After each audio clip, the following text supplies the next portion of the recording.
When you sit down to create your first character in Ashes of Creation, you'll see the different playable races.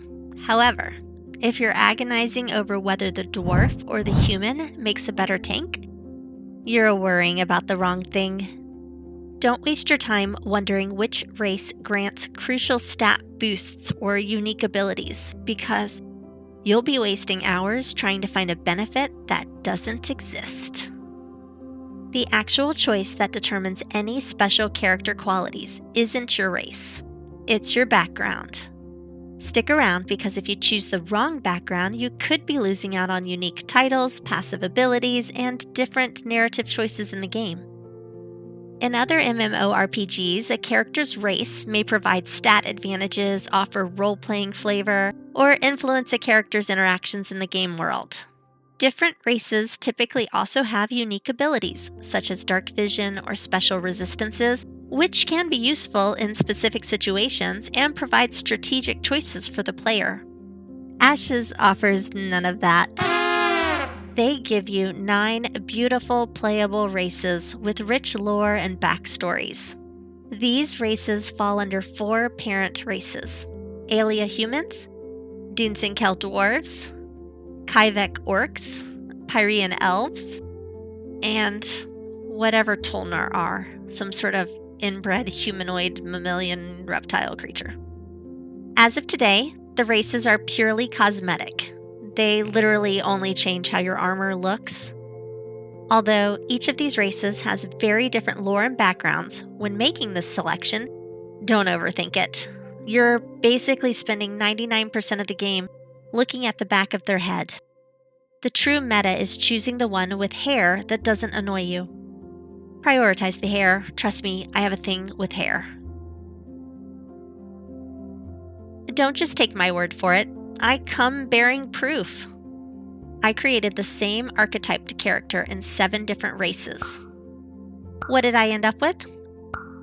6 races with less than fabulous hair, but all 7 did have the exact same starting stats. There have been rumors that additional racial benefits may be added to Ashes of Creation as the game approaches its official launch. But for now, they're all the same gift with different wrapping. There is something called backgrounds in Ashes of Creation that house character benefits that are traditionally tied to race in other games. Instead of the race you choose giving certain benefits, players can select a background. Steven said that he wants players to have the freedom to choose the race they want to play because they're excited about it, and avoid situations where players feel forced to play specific races because of gameplay benefits. That we want equitability across race types, with at least the benefits that, not the benefit types, but at least that you're having some benefits, so that when we talk about, like, you know, a crafter being pigeonholed into a specific type of race that might not align with what they want to do elsewhere, they aren't forced to do that because of a specific racial ability that only that race has access to. So, you know, one thing we've talked about in the past is replacing the racial abilities with more of a background style, where you get to select your background regardless of race. And so those two aren't tied intrinsically, but instead it's like, you know, I'm an orphan who was raised in the temple, therefore I have this racial trait, right? I'm an urchin. Like that.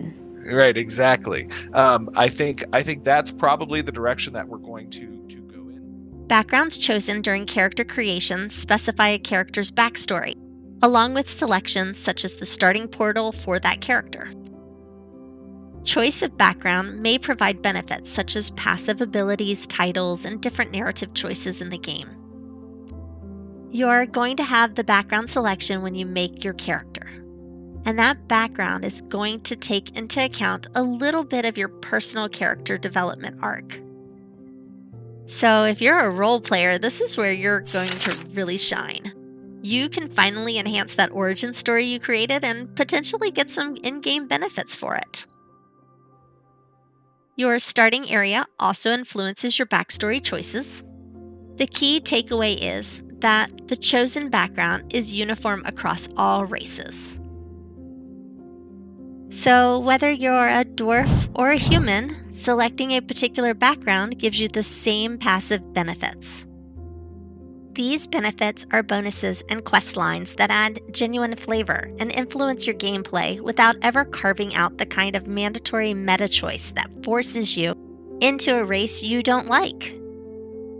So basically, choose the race you want to look at for the reasons you want to look at it. Until next time, keep exploring, and I'll see you in the world.